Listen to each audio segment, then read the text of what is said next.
12.3 비상계엄 이후 내란죄 등 여러 혐의로 기소된 윤석열 전 대통령에 대해 오늘 첫 구형이 나왔습니다. 우선 경호처를 동원한 체포 방해와 국무위원 심의권 방해 등의 혐의에 대해 특검은 징역 10년을 선고해달라고 요청했는데요. 현장 연결해 자세한 내용 들어보겠습니다. 나채영 기자. 네, 서울중앙지방법원에 나와 있습니다. 네, 나 기자. 오늘 있었던 특검 구형은 본류인 내란 우두머리 혐의 사건이 아니라 그 특수공무집행 방해 등을 다룬 재판이 먼저 마무리되면서 이뤄진 거죠? 네, 그렇습니다. 윤 전 대통령은 내란 우두머리와 체포 방해, 일반 이적, 그리고 순직 해병 특검이 기소한 수사 외압 등 총 4개의 재판을 받고 있는데요. 불법 비상계엄 전후 벌어진 부수적 혐의들을 기소한 사건에서 오늘 구형이 나왔습니다. 내란 특검 박억수 특검보입니다. 피고인의 이 사건 범행들은 그 범정이 무겁고 죄책이 중하므로 피고인에게 징역 10년의 형을 선고하여 주시기 바랍니다. 네, 징역 10년은 어떻게 계산된 겁니까? 네, 구체적으로 공수처의 체포영장 집행을 방해한 혐의에 대해서 징역 5년의 선고를 요청했고요.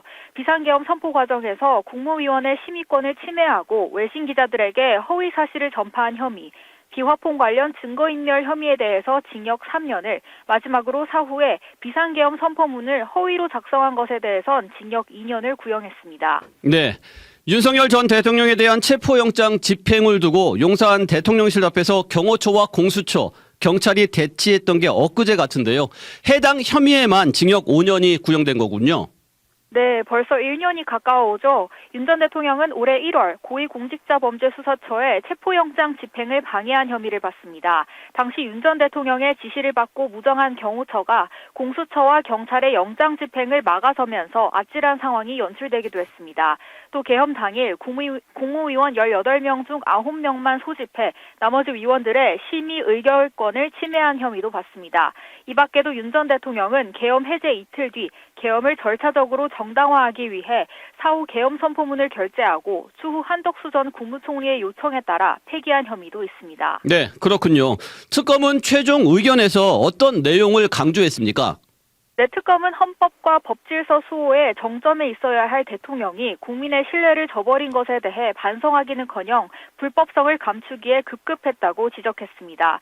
그러면서 대한민국은 민주공화국이고 모든 권력은 국민으로부터 나오며 대통령의 권력 역시 국민으로부터 부여받은 것이라며 다시는 대한민국 역사에 최고 권력자에 대한 권력 남용 범죄가 재발하지 않도록 피고인에게 엄중한 책임을 물어야 한다고 강조했습니다. 오늘 특검은 헌법 제11조 1항을 언급하며 모든 국민은 법 앞에 평등하다를 실현할 필요가 있다고도 밝혔습니다. 네, 윤석열 전 대통령 마지막 발언을 했습니까? 네, 아직 변호인들이 최후 변론을 하고 있고요. 곧 윤 전 대통령이 최후 진술을 할 것으로 보입니다. 변호인들은 먼저 이 사건이 비상계엄 선포와 관련된 부수적인 행위들에 대한 것이라며 내란 사건의 판결이 선고된 뒤에 해당 사건에 대한 판결이 선고되는 것이 합리적이라는 의견을 밝혔는데요. 국무위원 심의권 침해와 허위 공문 작성 혐의와 관련해서 변호인 측에서 신청해 재판부에서 증인으로 채택한 증인 3명에 대한 증인 신문이 이뤄지지 않았다며 피고인의 방어권이 보장되지 않은 점을 강조하기도 했습니다. 다만 재판부는 이런 요청을 받아들이지 않았고요. 재판을 마무리하고 있습니다. 네, 그 특수공무집행 방해 선고도 예정대로 내년 1월 16일에 진행되는 겁니까? 이것 역시 재판 마지막에 재판부가 선고기일을 확정할 예정인데요. 16일이 될 가능성이 큽니다.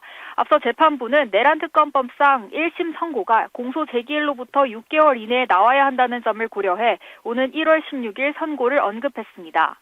네, 윤 전 대통령이 기소된 다른 사건들 진행 상황은 어떻습니까? 네, 12.3 비상계엄 관련 본류 사건에 해당하는 윤 전 대통령의 내란 우두머리 혐의 재판도 속도를 내고 있습니다. 서울중앙지법 형사합의 25부는 증인신문을 끝내고 오는 29일 윤 전 대통령 사건과 김용현 전 국방부 장관, 조지호 전 경찰청장 등 관련 사건을 병합한 후 내년 1월 5일과 7일, 9일에 검찰 구형 및 최후 진술을 진행해 재판을 마무리한다는 방침입니다. 네, 여기까지 듣겠습니다. 나채영 기자 수고했습니다. 지금까지 CBS 박지환의 뉴스톡이었습니다. 노컷으로 보는 뉴스의 새로운 기준. 지금 알림과 구독 설정하시고 함께하세요.